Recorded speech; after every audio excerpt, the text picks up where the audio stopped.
संदीप में और आज हम करने जा रहे हैं क्लास 10 चैप्टर 2 पॉलिनोमियल और एक्सरसाइज है 2.2 और आज हम करेंगे क्वेश्चन नंबर फर्स्ट। बहुत ही इजी क्वेश्चंस हैं इसमें और क्वेश्चन क्या कह रहा है, find the zeros of the following quadratic polynomials and verify the relationship between the zeros and the coefficient. तो यहाँ पर आपको सबसे पहले फाइंड आउट करना है जीरोस। तो लास्ट वीडियो में भी मैंने आपको कुछ बेसिक्स बताई थी और उसमें जीरोस फाइंड आउट करना बताया था और 9th क्लास में आप सीख के भी आए हैं कि हाउ टू फाइंड जीरोस। तो अगर क्वाड्रेटिक, अगर हम आपको ये भी बताया था कि अगर किसी की पावर 2 हो तो क्वाड्रेटिक होता है और क्वाड्रेटिक के जो जीरोस होते हैं वो 2 आते हैं, 2 जीरोस निकलते हैं। तो यहाँ पर जितनी पावर होगी उतने जीरोस आएंगे, इस बात का भी ध्यान रखेंगे। अगर क्यूब होता तो वहाँ 3 जीरोस निकलते और यहाँ पर कितने 2 जीरोस निकलेंगे। तो जो जीरोस निकलेंगे हमें उसके बाद रिलेशनशिप भी बनाना है उनका, कि उनका रिलेशन करके देखेंगे कि ये आंसर क्या आता है। ओके, कि वेरीफाई करना होगा कि ये आंसर सही है या गलत है। ओके, तो रिलेशनशिप में हम ये करेंगे, बाकी इसका पहले जीरोस निकालेंगे एंड देन फिर रिलेशनशिप बनाना है। तो चलते हैं आगे थोड़ा सा। अगर किसी को नहीं पता फैक्टराइज कैसे करते हैं, हाउ टू फैक्टराइज, तो मैं आपको बता देता हूँ सिंपल मेथड। तो जैसे कि 9th क्लास में आपने सीखा था कि फैक्टराइज करने के लिए क्या करना है, इसको पहले इससे मल्टीप्लाई कीजिए। तो जैसे एक्स स्क्वायर को इससे मल्टीप्लाई करेंगे तो ये कितना आएगा, -8x स्क्वायर। आपने देखा, ये मैंने पहला क्वेश्चन लिया है, पहला पार्ट, ठीक है। इसको यहाँ पर सबसे पहले इसको फैक्टराइज करेंगे। फैक्टराइज कैसे करेंगे, इसको पहले इससे मल्टीप्लाई करके इसका रिजल्ट यहाँ लिख लीजिए, ठीक है। माइंड में रखना है या तो आपको, ठीक है, या आप माइंड में भी रख सकते हैं या रफ में आप इसको लिख भी सकते हैं। और फिर इसके बाद स्प्लिट करना है मिडिल टर्म को, ठीक है, that is called splitting the middle term. Okay, ये आपने 8th में भी सीखा है और 9th में भी। तो दोबारा से हम बता देते हैं कि स्प्लिटिंग द मिडिल टर्म के लिए क्या करेंगे, पहले इसको मल्टीप्लाई कर लिया आपने, माइंड में रख लो या फिर लिख लीजिए और फिर 2 नंबर ऐसे सोचिए, 2 नंबर ऐसे सोचो जिनको मल्टीप्लाई करने पर ये आ जाए। सोच के देखना है कि जिनको मल्टीप्लाई करने पर ये आ जाए विद साइन, माइनस का साइन होना जरूरी है। ओके, तो माइनस, अब मैंने इसमें क्या लिया, 2 नंबर -4 लिया एंड +2 लिया। अगर मैं इसको मल्टीप्लाई करूं, इन दोनों को अगर हम मल्टीप्लाई करें तो ये आ जाएगा रिजल्ट।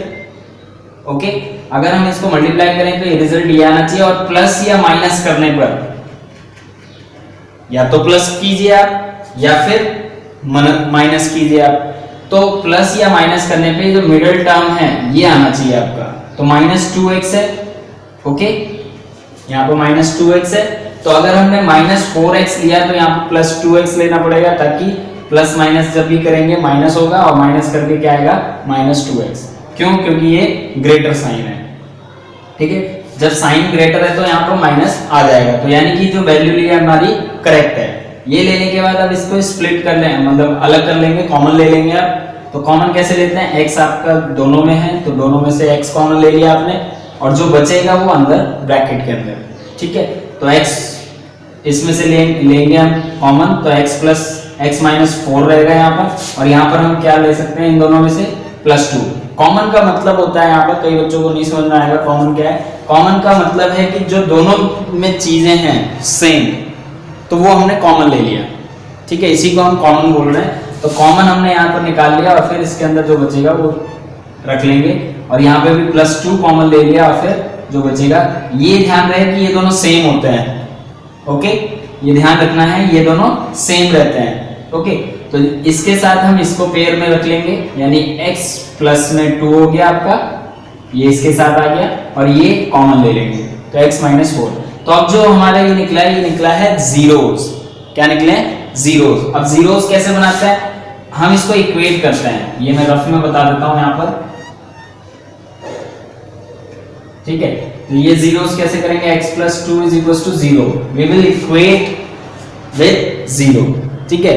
हम इसको इक्वेट करेंगे 0 के साथ। ओके, तो यहाँ पर ये हो गया, तो x इज इक्वल टू -2। जब इसको ट्रांसपोज करेंगे, ठीक है, एक जगह से LHS से RHS ले जाना, RHS से LHS ले जाना, तो जब हम ट्रांसपोज करते हैं तो ये साइन चेंज हो जाएगा, ठीक है। इंटीजर के रूल में आपको ये पता लगा, ठीक है। -2 हो गया ये, और फिर इसके बाद क्या है, x -4 इज इक्वल टू 0, तो x इज इक्वल टू +4।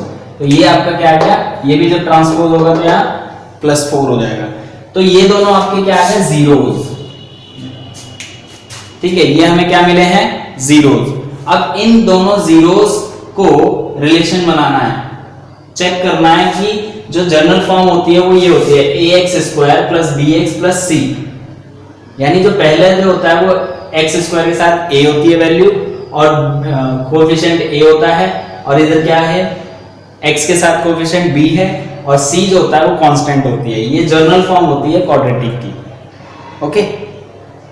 तो यहाँ पर ये एक्सप्रेशन ये वाला समझ में आ गया होगा। अब इससे रिलेशनशिप हम बनाएंगे, ठीक है। तो रिलेशनशिप बनाने के लिए क्या करेंगे, ये दो जीरोस निकले आपके, यहाँ पर मैंने रफ में बताया हुआ आपको, ये रफ है, ओके। और फिर यहाँ पर ये दो जीरोस दिखा दिए, जीरोस ऑफ दिस 4 एंड -2। आप प्रॉपर आंसर लिखेंगे तो आपको पूरे मार्क्स मिलेंगे। अगर आप इसमें अनटाइडी वर्क करते हो या कहीं कटिंग करते हो या कुछ, तो वहाँ मार्क्स लूज करते हो आप। और 10th क्लास में खासकर ये चीजें ध्यान रखनी है प्रेजेंटेशन में, ओके। तो जीरोस ऑफ द ये हो गया आपका, और फिर यहाँ पर क्या है, रिलेशनशिप हम बनाएंगे सम ऑफ जीरोस।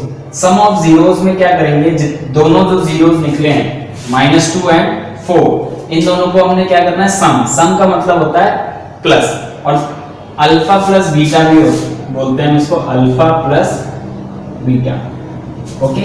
ये जो होता है alpha plus beta, sum of two zeros is equal to होता है अल्फा प्लस बीटा, और अल्फा प्लस बीटा होता है -b/a। What is -b, minus तो साइन रहेगा ही रहेगा, b अभी मैंने जस्ट आपको क्लियर किया था कि the coefficient of x is called b, okay. तो यहाँ पर b का मतलब समझ में आ गया, ठीक है। तो b की वैल्यू अब हमारी यहाँ पर क्या आएगा, जैसे अब हमने इसको किया तो 2 आ गया। अब हमने यहाँ पर जो लिखेंगे इसका रिलेशन बनाने के लिए, ये 2 तो आपका आंसर आ गया। अब जब हम इसका रिलेशन बना रहे हैं तो यहाँ कोएफिशिएंट ऑफ x लिखेंगे। कोएफिशिएंट ऑफ x क्या होगा आपका, यहाँ पर अगर मैं इसमें देखूं तो कितना है, -2। ये जो जनरल फॉर्म है, इस जनरल फॉर्म पे क्वेश्चन सेट है, ठीक है। इस जनरल फॉर्म पे क्वेश्चन सेट है, और इसमें जो b है वो क्या है, -2। तो -2 हमने पुट किया यहाँ पर इस फॉर्मूले में, ओके। तो -2, और ऑलरेडी पहले से ही माइनस वहां पर लगा हुआ है फॉर्मूले में रिलेशन बनाते समय। तो जो माइनस है वो माइनस यहाँ लगेगा ही लगेगा, और b की वैल्यू यहाँ पर -2 है, ओके। तो -2 और -2 जब भी हम ये सॉल्व करेंगे तो इसका आंसर क्या आएगा, +2। तो ये भी आंसर क्या आ गया, +2। तो दोनों के आंसर मैच कर गए, ठीक है। तो यानी कि ये जो हमारे आंसर निकले हैं वो क्या है, करेक्ट है। तो इसी को बोलते हैं रिलेशनशिप बनाना, ओके। जब आप जीरोस निकालते हैं तो उसके बाद रिलेशन बना के दिखाना होता है, अगर आपको क्वेश्चन में लिखा हुआ है तो, ओके। तो प्रोडक्ट ऑफ जीरोस, तो यहाँ पर लिखा भी हुआ and verify the relationship between the zeros. तो रिलेशनशिप को वेरीफाई करना है इनके जीरोस से, ओके। तो जो भी जीरोस है उनके रिलेशन बना के आप चेक कर सकते हैं कि आपका आंसर करेक्ट है या नहीं। तो यहाँ पर ये हो गया। इसी तरह से प्रोडक्ट क्या होता है, alpha into beta, alpha into beta, या इसको इंटू हटा दीजिए और दोनों एक साथ लिख देंगे, तब भी उसका मतलब क्या होता है, अल्फा इंटू बीटा, ठीक है। तो अल्फा इंटू बीटा जब करेंगे तो क्या होता है, c/a।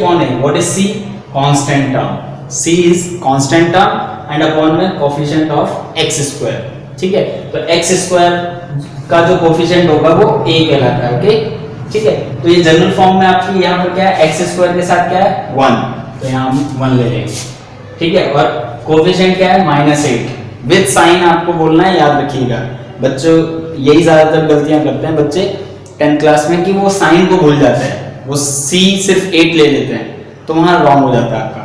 तो याद रखिएगा कि c क्या है, कंप्लीट साइन के साथ आपको बोलना है, यानी कि -8 हो गया, -8/1। तो ये आपका क्या हो गया, रिलेशन बन गया। अब इसको जब मल्टीप्लाई करेंगे तो -8 हो गया, और इसको सॉल्व करेंगे तो -8 ही आएगा। तो दोनों मैच कर गए, इसका मतलब रिलेशनशिप क्लियर हो गया। तो इसी एग्जाम्पल के साथ ये सारे ही क्वेश्चन आप इजीली कर सकते हैं, इसमें कोई दिक्कत नहीं है आपको। अगर कोई दिक्कत आती भी है तो आपको कुछ नहीं है, सिर्फ फैक्टराइज करना आपको अच्छे से आना चाहिए। अगर फैक्टराइज कर लेते हैं तो आप रिलेशन आराम से बना सकते हैं, ठीक है। तो ये जो सेकंड क्वेश्चन है इसको भी आप इसी तरह से करेंगे। सबसे पहले इसको चलिए मैं करके दिखा देता हूँ आपको। 4s² minus 4s plus 1। अब इसको मल्टीप्लाई करेंगे आप, एक बार मेरे साथ रिवाइज भी कर सकते हैं आप, ठीक है। ये हो गया आपका 4s²। तो यहाँ पर जो फर्स्ट होता है इसको हम स्प्लिटिंग द मिडिल टर्म जब करते हैं तो सेम रखते हैं।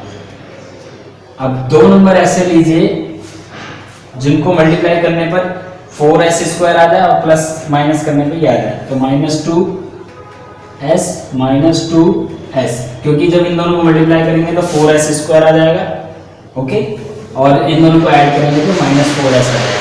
क्लियर होगी बात। और ये लास्ट वाला भी सेम है, जब भी स्प्लिटिंग द मिडिल टर्म करते हैं तो हमेशा लास्ट वाला और फर्स्ट वाला सेम रहता है, ओके, ध्यान रखिएगा। अब यहाँ पर जब कॉमन लेंगे तो उसमें क्या आएगा, 2s आ गया और अंदर बचेगा 2s, क्योंकि एक s हम निकाल सकते हैं और 2 निकाल सकते हैं दोनों में से, तो ये एक हो गया और -1 हो गया। क्यों? क्योंकि 2s जब बाहर ही आ गया तो यहाँ सिर्फ 1 बचेगा। ये बात ध्यान रखिएगा, बहुत जरूरी है, ओके। तो यहाँ पर आता है प्लस -1, अगर आप कॉमन लेंगे इन दोनों में से तो अंदर क्या बचेगा 2s, क्योंकि माइनस से मल्टीप्लाई करेंगे तो माइनस आएगा।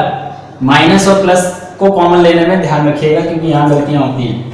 और फिर ये माइनस है तो माइनस सेम होना चाहिए, ओके।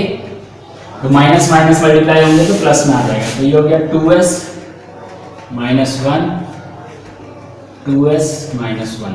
तो अब जब इसका आंसर निकलेगा तो क्या निकलेगा, s = 1/2 और s = 1/2, okay.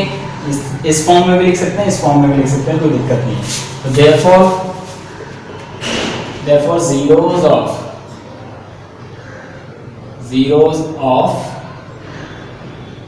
4s² minus 4s plus 1 are 1/2 and 1/2, okay.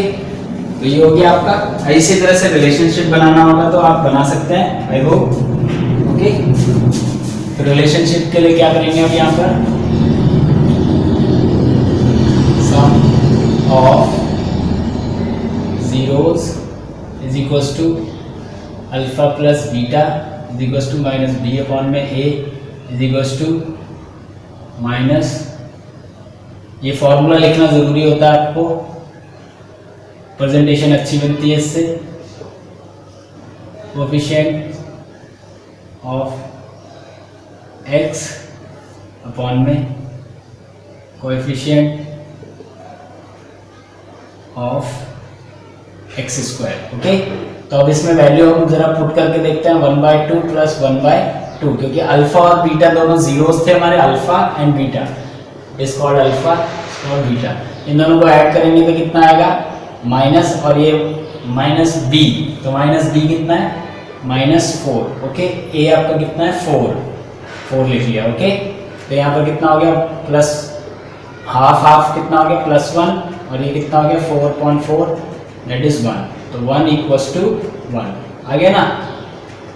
LHS = RHS हो गया आपका, सेम हो गया यहाँ पर, ओके। तो क्लियर हो गई बात यहाँ पर। नेक्स्ट हम क्या कर सकते हैं, इधर प्रोडक्ट,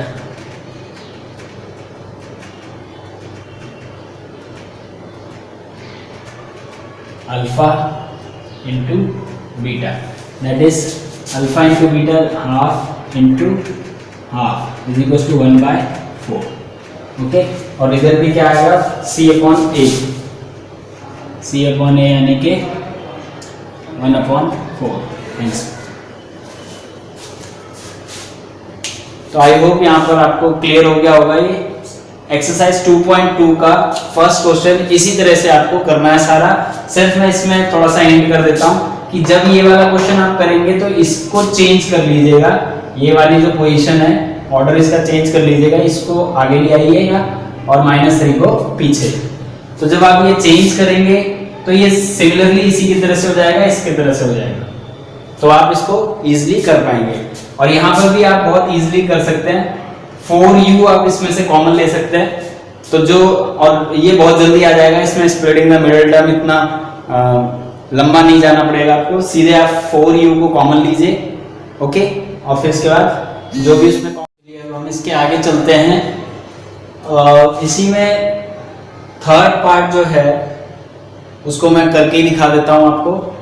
ओके, तो यहाँ पर भी सेम वैसे ही करना है, इसको पहले इससे मल्टीप्लाई करेंगे, 6 3 18 माइनस 18 एक्स स्क्वायर हो गया ये आपका, तो यहाँ 6x स्क्वायर सेम रखेंगे आप। ओके, और फिर इसके बाद यहाँ पर हो जाएगा आपका, दो नंबर हमें ऐसे लेने हैं कि 18 आ जाए मल्टीप्लाई करने पर, तो 9 2 जा कर सकते हैं हम, 9x प्लस में 2x, क्योंकि इन दोनों को माइनस करेंगे तो ये आ जाएगा आपका 7x minus 7x। Okay, minus 3 same रहेगा, इनमें से अब हमें कॉमन लेना है, तो यहाँ पर ये कॉमन क्या ले सकते हैं हम, मैक्सिमम 3 के टेबल में ये आ जाएगा, तो 3x आ गया, 2x माइनस 3 बचेगा, प्लस 1 ले लेते हैं, 2x माइनस 3। ओके, ये दोनों सेम होने चाहिए, याद रखिएगा, 1 हो गया ये, 2x माइनस 3, तो x is equal to minus 1 upon में 3 and x is equal to 3 upon में 2, तो ये दोनों हो गया। therefore zeros of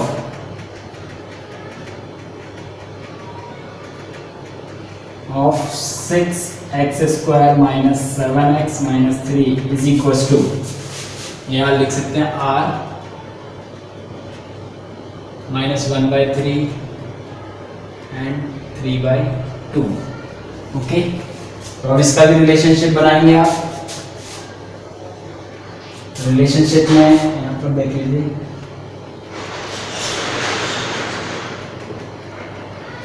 alpha plus beta, यहाँ पर हो गया alpha plus beta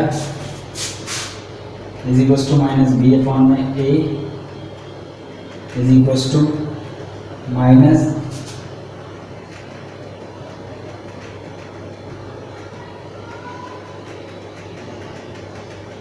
coefficient of x upon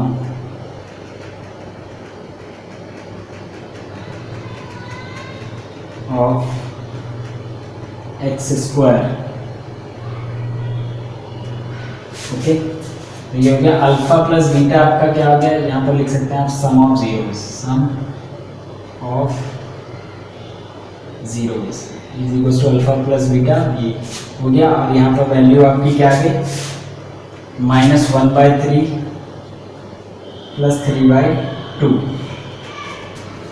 equals to, अब माइनस बी अपॉन ए, माइनस बी आपका हो गया माइनस 7 अपॉन में ए आपका कितना हो गया 6। ओके, तो इसको वेरीफाई करके देखते हैं, तो 3 और 2 का एलसीएम लेंगे तो 6 आएगा, 3 के टेबल में 6 2 टाइम में जाता है, 2 बनता 2 प्लस 2 के टेबल में 6 3 टाइम में 3 3 9। ओके, और ये हो गया प्लस 7 अपॉन 6, क्योंकि मल्टीप्लाई करेंगे तो ये आ जाएगा, तो इसको जब सॉल्व करेंगे तो 7 अपॉन में 6 इज इक्वल टू 7 अपॉन में 6। ठीक है, LHS is equal to RHS आ गया, इट मींस कि ये वेरीफाई हो चुका है हमारा, तो वेरीफाई द रिलेशनशिप बोला था, वेरीफाई हमने कर दिया है। इसी तरह से प्रोडक्ट करेंगे आप, product of zeros, alpha into beta, तो ये हो गया C अपॉन में A। ओके, तो C अपॉन A की बात जब करेंगे, अल्फा माइनस 1/3 इंटू 3/2 माइनस 3/6, ये हो गया माइनस 3/6। तो अब इसके C अपॉन क्या देखेंगे आप, C है माइनस 3 अपॉन में 6, कोएफिशिएंट ऑफ एक्स स्क्वायर हो गया। ओके, 6 और coefficient of sorry constant term क्या है -3, तो -3 अपॉन में 6, तो ये भी वेरीफाई हो गया। इसी तरह से हम फोर्थ क्वेश्चन करेंगे। ओके, आई होप यहाँ तक समझ में आ रहा होगा। ठीक है। इसके बाद आते हैं फोर्थ, ये मैं रब कर देता हूँ।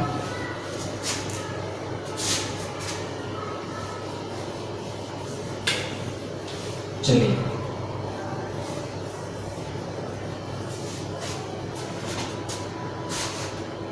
यस, फोर्थ वाला जो आएगा आपका वो भी इस तरह से ही होगा, 4u² + 8u। ओके, तो हम इसमें से क्या करते हैं, कॉमन ले लेते हैं। पहले 4u को कॉमन ले लीजिए आप, तो 4, तो u ओनली बचेगा यहाँ पर, प्लस 2 बचेगा। ठीक है, अब हम इसको क्या करेंगे, इक्वेट करेंगे। 4u = 0, तो u = 0.4 = अगर न्यूमरेटर आपका 0 है और डिनोमिनेटर आपका 4 है तो इसका आंसर क्या आएगा, 0। ठीक है, और फिर इसके बाद दूसरा क्या करेंगे, और u प्लस में 2 = 0, u = -2। तो दूसरा क्या आ गया, ये अल्फा हो गया और ये बीटा हो गया। तो 2 जीरोस आपके निकल चुके हैं। अब इसके बाद रिलेशन बनाते हैं।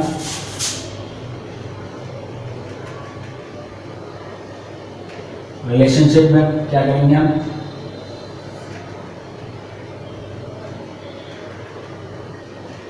सम of zeros = alpha plus beta = -v/a = coefficient of x और फिर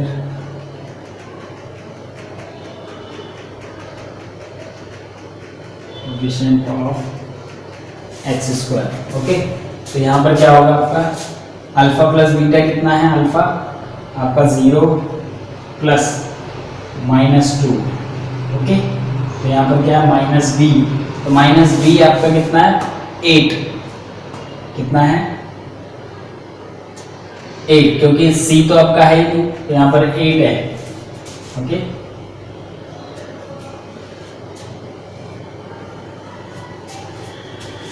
यस, यहाँ पर आ गया माइनस और ये +8 है, तो 8 कौन में a आपका कितना आ जाएगा, 4।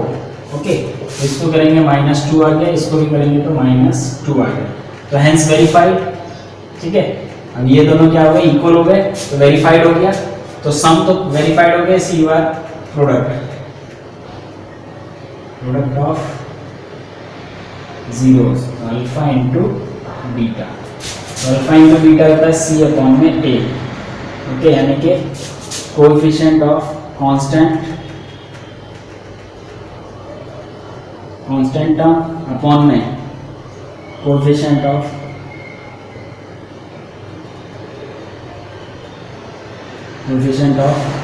x²।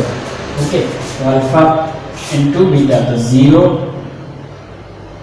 इंटू माइनस c का कितना है यहाँ पर 0, क्योंकि यहाँ पर c, यहाँ पर देखेंगे a और b तो दिख रहा है, c आपका क्या है +0, क्योंकि यहाँ पर कुछ भी वैल्यू नहीं है तो हम इसको क्या बोलेंगे, c को 0, क्योंकि जो जनरल फॉर्म थी वो लास्ट वाली क्या थी, c, तो लास्ट में कुछ है ही नहीं, यहाँ वेरिएबल है। ओके, तो ये तो a और b हो गया, बट c नहीं है, तो c को हम क्या लेंगे 0, और a आपका कितना है 4। तो आपको पता ही है कि किसी भी नंबर को 0 से मल्टीप्लाई करेंगे 0 आएगा, किसी 0 को अगर किसी नंबर से डिवाइड करते हैं तो आंसर 0। ठीक है, तो ये भी वेरीफाइड हो गया। तो इसी तरह से ये वाला भी आपका क्वेश्चन हो जाएगा। तो यहाँ पर ये फोर्थ क्वेश्चन भी आपका डन हो गया है। ओके, इसके बाद आते हैं हम फिफ्थ क्वेश्चन पे, फिफ्थ पार्ट पे।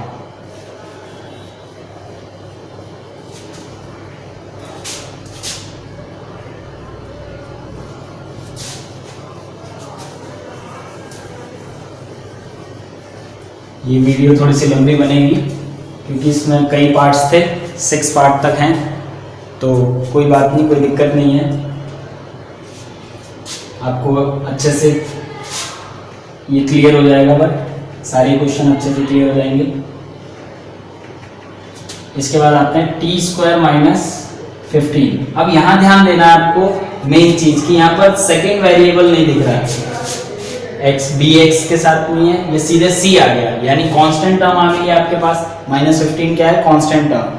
तो कभी भी अगर ऐसे क्वेश्चन होंगे तो आपको ये ध्यान रखना है कि मेन चीज क्या है, अब जैसे c दिया है तो बीच का टर्म हमारे पास नहीं है, तो हम इसको इजीली कर सकते हैं कैसे, t square minus under root 15 का होल स्क्वायर कर सकते हैं। क्या हम इसको चेंज कर सकते हैं? क्यों किया मैंने इसको अंडर रूट 15 का whole square? Because we know that under root 15 into under root 15 becomes 15। Okay, तो अंडर रूट 15 को जब भी कभी मल्टीप्लाई करेंगे तो आंसर क्या आएगा 15। तो we can write 15 as root 15 whole square. Okay, तो यहाँ पर हम लिख सकते हैं इसको। अब we know that what is the formula of a square minus b square. तो यूजिंग, यहाँ पर लिखेंगे आप using identity a square minus b square that is a plus b and a minus b. तो यहाँ पर हो गया t प्लस में under root 15 and t minus under root 15। ठीक है, मैंने 9th क्लास के कुछ बेसिक्स इंट्रोडक्शन में आपको पॉलिनोमियल के बताए हैं, उसमें फॉर्मूले सारे ही मैंने लिखवाए हैं, तो आप वहाँ से भी याद कर सकते हैं सारे फॉर्मूले।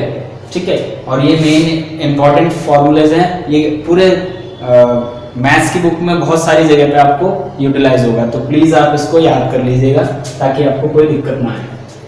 तो अब इसको सिंपली हम क्या कर सकते हैं, माइनस रूट 15, इसका 0 निकल गया, माइनस रूट 15 और t equals to minus root plus root 15, तो 2 zeros निकल गए, देयरफॉर zeros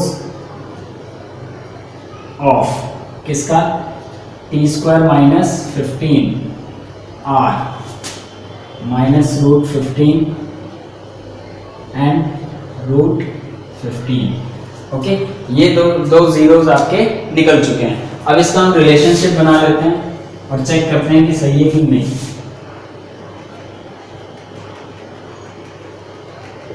रिलेशनशिप, ठीक है, अब इसमें आता है sum of zeros,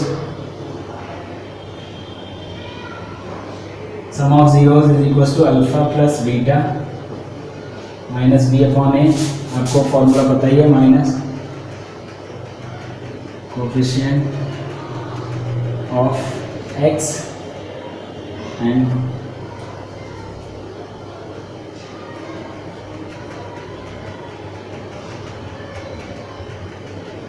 x square. Okay, तो यहाँ पर ये हो गया आपका। अब इसमें वैल्यू पुट करके देखते हैं। अल्फा आपका माइनस रूट 15 है प्लस रूट 15 है, माइनस बी, तो माइनस आपका बी आपका कुछ भी नहीं है यहाँ पर, बी आपका कुछ भी नहीं है क्योंकि वेरिएबल नहीं है यहाँ पर, तो बी आपका कुछ नहीं है, 0 हो गया। अपॉन में ए आपका कितना है 1। ओके, तो माइनस रूट 15 प्लस रूट 15 0 हो जाएगा और ये भी 0, क्योंकि माइनस 0 तो होता नहीं है हमेशा, ना तो पॉजिटिव में होता है 0 और ना ही नेगेटिव में होता है, तो 0 0 ही रहेगा। इसको ऐसे लिखेंगे, product of zero is equal to alpha into beta c upon a, यानी कांस्टेंट टर्म अपॉन में कोएफिशिएंट ऑफ एक्स स्क्वायर। तो यहाँ पर क्या है, अल्फा और beta, minus root 15 into plus root 15। Okay, तो रूट 15 कितना हो जाएगा आपका, माइनस 15 इक्वल्स टू, और सी आपका कितना है, माइनस 15 अपॉन में 1, तो आंसर इधर क्या आएगा, माइनस 15। ओके, ये भी वेरीफाई हो गया आपका। ओके, इसी तरह से आप लास्ट वाले को कर सकते हो, लास्ट वाला सेम इसी की तरह से आपका हो जाएगा। आई होप आप इसको समझ चुके होंगे और इजीली आप इस 6 वाले पार्ट को कर सकते हैं। ठीक है, तो आज के लिए इतना ही, और अगर आपको वीडियो पसंद आई हो और काफ़ी कुछ समझ में आया हो तो प्लीज़ लाइक, शेयर और सब्सक्राइब ज़रूर कर लेना। हाँ, बेल आइकन ज़रूर दबा लीजिएगा ताकि आपको जो भी इन फ्यूचर वीडियो हो वो अच्छे से प्रोवाइड हो सके। ठीक है, थैंक यू वेरी मच।